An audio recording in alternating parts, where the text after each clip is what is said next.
আজকাল ফেসবুক খুললেই একটা বিষয় নিয়ে বেশ তর্ক দেখতে পাই। একদল বলছেন যে মিলাদুন্নবী পালন করা যাবে, আমরা তো নবীজিকে ভালোবাসি তাই করি, আমরা আশিকে রাসূল। আর আরেক দল বলছেন যে না, এটা করা যাবে না, কারণ নবীজি সাল্লাল্লাহু আলাইহি সাল্লাম করেননি, সাহাবারা করেননি, তাবেঈরা করেননি, প্রথম যুগের ইমামরাও করেননি। কেউ দলিল দিচ্ছেন তো কেউ পাল্টা আরেক দলিল দিচ্ছেন। কেউ বলছেন এটা ভালোবাসার প্রকাশ, কেউ বলছেন ভালোবাসা থাকলেই নতুন কোনো ইবাদত করা যায় না। কিন্তু এত তর্কের মাঝখানে একটা সহজ প্রশ্ন আমরা কি করতে পারি না, যে নবীজি সাল্লাল্লাহু আলাইহি সাল্লাম কি নিজে করেছেন? কারণ আমরা যদি সত্যি তার উম্মত হই, তাহলে তো শেষ কথা হওয়া উচিত এটাই যে নবীজি সাল্লাল্লাহু আলাইহি সাল্লাম কি করেছেন এবং তার সাহাবারা কি বুঝেছেন। নবীজি সাল্লাল্লাহু আলাইহি সাল্লামকে ভালোবাসা কি জরুরি? অবশ্যই জরুরি। নবীজি সাল্লাল্লাহু আলাইহি সাল্লামকে ভালোবাসা একজন মুসলমানের ঈমানের অংশ। কিন্তু একটা কথা মনে রাখুন ভাইরা, কাউকে ভালোবাসা আর সেই ভালোবাসা প্রকাশ করার পদ্ধতি নিজের ইচ্ছায় ঠিক করে নেওয়া দুটো এক বিষয় নয়। ধরুন একজন মানুষ বলল, আমি আল্লাহকে খুব ভালোবাসি, তাই আমি 5 ওয়াক্ত নামাজের সঙ্গে আরো একটি নামাজকে ফরজ বলে মনে করলাম এবং সেখানে আমি 5 ওয়াক্ত নামাজ না পড়ে 6 ওয়াক্ত পড়বো। এখানে তার ভালোবাসা নিয়ে প্রশ্ন করছি না, কিন্তু প্রশ্ন করছি এই পদ্ধতিটা কে তাকে শিখেছে। ঠিক তেমনি আমি নবীজি সাল্লাল্লাহু আলাইহি সাল্লামকে ভালোবাসি, এটা অত্যন্ত সুন্দর কথা, কিন্তু তার পরের প্রশ্ন হলো নবীজি সাল্লাল্লাহু আলাইহি সাল্লামকে ভালোবাসার জন্য যে বিশেষ আমলটি করছি, সেই আমলটি কি নবীজি সাল্লাল্লাহু আলাইহি সাল্লাম আমাদের শিখিয়েছেন? উনি কি আমাদের বলেছেন, নাকি উনি নিজেও করেছেন? এবার আসুন জন্মদিনের কথায়। এখানে একটা বিষয় খুব সহজভাবে বুঝুন। আমি বলছি না যে জন্মদিন শব্দটাই হাস্যকর, কারণ আমরা যখন বলি আজ আমার ছেলের 21তম জন্মদিন, তখন এর অর্থ হলো আজ তার জন্মের 21 বছর পূর্ণ হলো। এটা ভাষাগতভাবে স্বাভাবিক।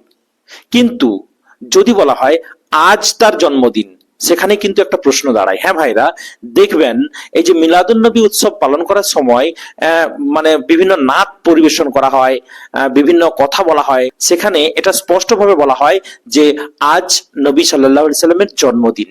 না, এটা তো কখনো হতে পারে না। এই যে 2026 সালের 12ই রবিউল আউয়াল তার জন্মদিন, এভাবে মানুষ অনেকে প্রকাশ করে, সে জেনে হোক আর না বুঝে হোক, এটা তো ঠিক নয়। আজ তার জন্মদিন এ কথা বলা একেবারে ঠিক নয়, কেননা প্রকৃত জন্মদিন হয়েছিল আজ থেকে 14.5 বছর আগে। শুধু তাই নয়, এই যে জন্মদিন উপলক্ষে একটা কথা বেশ ভালোভাবে শোনা যায় দেখছি, যে স্বাগতম স্বাগতম, ওয়েলকাম ওয়েলকাম প্রিয় নবী সাল্লাল্লাহু আলাইহি সাল্লাম। এটা কি ধরনের ব্যাপার? এভাবে করা ঠিক নয়। আসলে আমার প্রশ্ন অন্য জায়গায়। একজন মুসলমান কেন প্রতি বছর নিজের জন্মের দিনটিকে বিশেষ অনুষ্ঠান বানাবে? কারণ একজন মানুষ পৃথিবীতে জন্মগ্রহণ করে একবার। ধরুন আপনার সন্তান 1 জানুয়ারি জন্মগ্রহণ করেছেন, পরের বছর 1 জানুয়ারি এলে তার জন্মের 1 বছর পূর্ণ হলো, কিন্তু আপনি যদি বলেন আজ তার জন্মদিন, এখানেই কিন্তু গন্ডগোল। এখন আসুন আমরা একটা প্রশ্নের আলোচনা করি, যে এই দিনটাকে প্রতি বছর বিশেষভাবে উদযাপন করার কোন শরীয়তি নির্দেশ আছে কি? হ্যাঁ ভাইরা, এটাই হচ্ছে আসল প্রশ্ন। আবার একটা কথা বেশ শোনা যায় যে জন্মদিন বা ঈদে মিলাদুন্নবী পালন না করলে আমরা হচ্ছে হাদিস কোরআনের বিরোধিতা করছি, মানে আমরা কাফের হয়ে যাচ্ছি। হ্যাঁ ভাইরা, একজন বক্তা তো বলছেন যে যে এটাকে অস্বীকার করবে সে কাফের। না ভাইরা, এভাবে কথা বলবেন না। শুধু তাই নয়, আবার অনেকের মনের মধ্যে এটাও রয়েছে যে এই দিনটাকে যদি আমরা পালন না করি, তাহলে আমরা হাদিস কোরআনের তো বিরোধিতা করি, নবী পাক সাল্লাল্লাহু আলাইহি সাল্লামের প্রতি ভালোবাসা দেখাচ্ছি না, তাই আমাদের কোনো অঘটন ঘটতে পারে, অমঙ্গল ঘটতে পারে। না, ইসলামে এমন কোনো কথা নেই যে জন্মদিন পালন না করলে কোনো মানুষের অমঙ্গল ঘটতে পারে। এগুলো ইহুদি, খ্রিস্টান বা বিধর্মীদের বিশ্বাস, আমাদের মুমিনদের বিশ্বাস এগুলো হওয়া উচিত নয়। এখানে আরেকটা প্রশ্ন আসতে পারে যে নবীজি সাল্লাল্লাহু আলাইহি সাল্লাম যেহেতু আমাদের আদর্শ, তার সবকিছু যখন আমরা গ্রহণ করছি, তিনি কিভাবে নামাজ পড়েছেন, তিনি কিভাবে হজ করেছেন, তিনি কিভাবে রোজা রেখে, সবগুলোকে যখন আমরা অনুকরণ করছি, তাহলে তিনি কিভাবে জন্মদিন পালন করেছেন, মানে ওনার হোক বা ওনার আগের কারো জন্ম হয়েছে তার হোক, বা তার কোনো সাহাবীরা কিভাবে পালন করছেন, সেটাকে কেন আমরা অনুকরণ করব না? আসলে দেখা যাচ্ছে তারা পালনই করেননি, তাহলে আমাদের অনুকরণের কোনো প্রশ্নই আসে না। এখানে আপনি হয়তো বলবেন যে সাধারণ মানুষের জন্মদিন এবং নবী পাক সাল্লাল্লাহু আলাইহি সাল্লামের জন্মদিনের সঙ্গে আপনি তুলনা করছেন কেন, তাই না? খুব ভালো প্রশ্ন। হ্যাঁ, নবীজি সাল্লাল্লাহু আলাইহি সাল্লাম আমাদের মতো সাধারণ মানুষ নন, তিনি আল্লাহর রাসূল। তার উপর ওহী নাজিল হয়েছে, আল্লাহ তাকে মিরাজে নিয়ে গেছেন, তাকে অসংখ্য মুজিজা দিয়েছেন, তার মর্যাদা সমস্ত মানুষের মধ্যে সর্বোচ্চ। এগুলো আমরা বিশ্বাস করি। কিন্তু প্রশ্নটা যখন হবে যে আমরা কিভাবে আল্লাহর ইবাদত করব, তখন তিনিই তো আমাদের সবচেয়ে বড় আদর্শ। পবিত্র কোরআনে বলা হয়েছে, নিশ্চয়ই আল্লাহ রাসূলের মধ্যে তোমাদের জন্য রয়েছে উত্তম আদর্শ। তাহলে তিনি যেভাবে নামাজ পড়েছেন আমরা সেভাবে নামাজ পড়ব, তিনি যেভাবে হজ করেছেন আমরা সেভাবে হজ করব, তিনি যেভাবে রোজা রেখেছেন আমরা সেভাবে রোজা রাখব, তিনি যেভাবে আল্লাহর ইবাদত করেছেন আমরা সেভাবেই আল্লাহর ইবাদত করার চেষ্টা করব। তাহলে প্রশ্ন হলো, তিনি যদি নিজের জন্মদিন প্রতি বছর বিশেষ অনুষ্ঠান হিসেবে পালন না করেন, আমরা কেন সেটাকে নতুন করে একটি ধর্মীয় অনুষ্ঠান বানাবো? অনেকে বলেন, নবীজি সাল্লাল্লাহু আলাইহি সাল্লাম জন্মগ্রহণ করার সময় তার দাদা আব্দুল মুত্তালিব তো খুব খুশি হয়েছিলেন, মানুষকে খাওয়ানো হয়েছিল, তাহলে জন্ম উপলক্ষে আনন্দ করা তো প্রমাণিত। এখানে একটা বিষয় খুব ভালো করে বুঝুন ভাইরা, একটি শিশু জন্মগ্রহণ করার দিন তার পরিবার আনন্দ করবে, এটাই তো স্বাভাবিক। আপনার ঘরে সন্তান জন্ম নিলে আপনি তো খুশি হবেন, আত্মীয় স্বজনকে মিষ্টি খাওয়াবেন, মানুষকে খাবার খাওয়াবেন, দোয়া করবেন, এতে কোনো সমস্যা নেই। কিন্তু প্রশ্ন হলো, এর 1 বছর পর কি হলো? তার পরের বছর, তারপরের বছর, তারপরের বছর আব্দুল মুত্তালিব কি প্রতি বছর বলেছিলেন, আজ আমার নাতি মোহাম্মদ সাল্লাল্লাহু আলাইহি সাল্লামের জন্মদিন, সবাই আসো আমরা প্রতি বছর এই দিনটিকে পালন করব? এমন কোনো সহি প্রমাণ আমাদের সামনে নেই। এটাই আসল কথা। জন্মের দিন আনন্দ করা এক বিষয়, আর জন্মের দিনটাকে প্রতি বছর একটি নির্দিষ্ট ধর্মীয় অনুষ্ঠান বানানো সম্পূর্ণ অন্য বিষয়। এই দুটোকে এক করে ফেললে ভুল হয়ে যাবে ভাইরা। আর একটা বিষয় খুব ভালো করে লক্ষ্য করুন, নবীজি সাল্লাল্লাহু আলাইহি সাল্লামের জন্মের সময় আব্দুল মুত্তালিব আনন্দ করেছিলেন। এটা যদি আমরা দলিল হিসেবে গ্রহণ করি, তাহলে শুধু প্রথম বছরের আনন্দ নয়, প্রতি বছর তিনি কিভাবে আনন্দ করেছিলেন, তাহলে শুধু প্রথম বছরের আনন্দ নয়, প্রতি বছর তিনি কিভাবে পালন করতেন সেটারও প্রমাণ থাকা দরকার।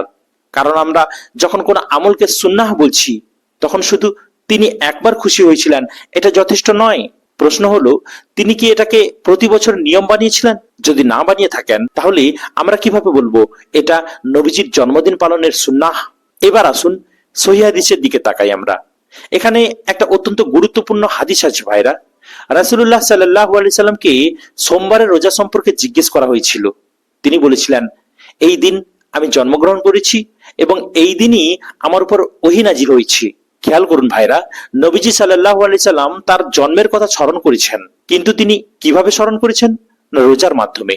তিনি কি বলেছেন প্রতি বছর আমার জন্মদিনে বড় অনুষ্ঠান করো? না। তিনি কি বলেছেন আমার জন্মদিনকে একটা উৎসব বানাও? না। তিনি কি সাহাবাদের বলেছেন প্রতি বছর এই দিনে আমাকে কেন্দ্র করে বিশেষ অনুষ্ঠান করো? না। তাহলে এখান থেকে অন্তত একটা বিষয় পরিষ্কার হলো যে জন্মের নিয়ামতের জন্য আল্লাহর শুকরিয়া আদায় করা আর জন্মদিনকে একটি বার্ষিক ধর্মীয় উৎসবে পরিণত করা এক কথা নয়। তাহলে কি মিলাদুন্নবী নিয়ে সবাই ভুল? না, এখানে ন্যায়ের কথা বলতে হবে। মাউলিদ বা মিলাদুন্নবী নিয়ে মুসলিম আলেমদের মধ্যে বহু মতপার্থক্য রয়েছে। কিছু আলেম বলেছেন যদি সেখানে কোরআন তিলাওয়াত হয়, দরুদ পড়া হয়, নবীজির সিরাত আলোচনা করা হয়, দান সদকা করা হয় এবং এটাকে শরীয়তের নির্ধারিত ঈদ বা আবশ্যিক সুন্নাহ মনে না করা হয়, তাহলে এর কিছু রূপ বৈধ হতে পারে। অন্যদিকে বহু আলেম বলেছেন নবীজি সাল্লাল্লাহু আলাইহি সাল্লাম, সাহাবা, তাবেঈ এবং ইসলামের প্রথম যুগের মুসলমানরা এভাবে প্রতি বছর জন্মদিন পালন করেননি, তাই এটাকে একটি নির্দিষ্ট ধর্মীয় অনুষ্ঠান বানানোর শরীয়তি প্রমাণ নেই। সুতরাং বিষয়টিকে নিয়ে মতভেদ আছে, কিন্তু একটা বিষয় পরিষ্কার, কেউ শুধু আমি আশিকে রসুল বললেই তার প্রত্যেকটি কাজ সুন্নাহ হয়ে যায় না। আবার কেউ কোন আমলকে ভুল মনে করলেই সেই আমলকারী মুসলমানকে অপমান বা কাফের বলা যাবে, এটাও ঠিক নয়। হ্যাঁ ভাইরা, সহজেই আমরা একে অপরকে কাফের বলে দিচ্ছি, মুশরিক বলে দিচ্ছি, এটাও কিন্তু ঠিক নয়। তাহলে নবীজিকে ভালোবাসার সবচেয়ে নিরাপদ পথ কি? খুব সহজ। নবীজির জন্মদিনের একটি দিন নয়, নবীজির পুরো জীবনকে অনুসরণ করুন। শুধু রবিউল আউয়ালে দরুদ নয়, সারা বছর দরুদ পড়ুন।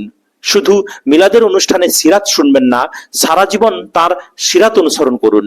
শুধু নবীজির নাম শুনে আবেগের চোখে পানি আনবেন না, তিনি যেটা হারাম করেছেন সেটা ছাড়ুন। তিনি যেটা সুন্নাহ করেছেন সেটা গ্রহণ করুন। তিনি যেভাবে নামাজ পড়েছেন সেভাবে নামাজ পড়ুন। তিনি যেভাবে মানুষের সঙ্গে ব্যবহার করেছেন সেভাবে ব্যবহার করুন। তিনি যেভাবে গরিবের পাশে দাঁড়িয়েছেন সেভাবে দাঁড়ান। তিনি যেভাবে আল্লাহকে ভয় করেছেন সেভাবে আল্লাহকে ভয় করুন। এটাই তো আসল নবী প্রেম। শেষ কথাটা খুব মন দিয়ে শুনুন ভাইরা, আমরা যেন দুই চরমপন্থায় না যাই। একদল যেন না বলে আমি আশিকে রাসূল, তাই আমি যা করছি সেটাই ঠিক, আর অন্য দল যেন না বলে তুমি এটা করছো তাই তুমি নবীজিকে ভালোবাসো না। বরং আমরা বলি ভালোবাসি, অবশ্যই ভালোবাসি, কিন্তু ভালোবাসার সবচেয়ে সুন্দর প্রমাণ হলো যাকে ভালোবাসি তার পথ অনুসরণ করা। নবীজি সাল্লাল্লাহু সাল্লাম আমাদের জন্য আদর্শ, তাই তার জন্মের কথা স্মরণ করতে চাইলে আল্লাহর শুকরিয়া আদায় করুন, দরুদ পড়ুন, সিরাত পড়ুন, সুন্নাহ পালন করুন। আর যদি কোনো নির্দিষ্ট আমলকে ইবাদত বা সুন্নাহ বলে করতে চান তাহলে তার দলিল খুঁজুন। কারণ দিনের ক্ষেত্রে প্রশ্নটা শুধু আমি কেন করছি এটা নয়, প্রশ্ন হলো রাসূলুল্লাহ সাল্লাল্লাহু আলাইহি সাল্লাম কি এটা আমাদের শিখিয়েছেন। এই একটা প্রশ্ন যদি আমরা জীবনে ধরে রাখতে পারি তাহলে ইনশাআল্লাহ অনেক মতভেদ, অনেক বাড়াবাড়ি এবং অনেক বিভ্রান্তি থেকে বেঁচে যেতে পারবো। আল্লাহ আমাদের সবাইকে সত্যিকারের নবী প্রেম দান করুন এবং রাসূলুল্লাহ সাল্লাল্লাহু আলাইহি সাল্লামের সুন্নাহ অনুযায়ী জীবনযাপন করার তৌফিক দান করুন। আমিন।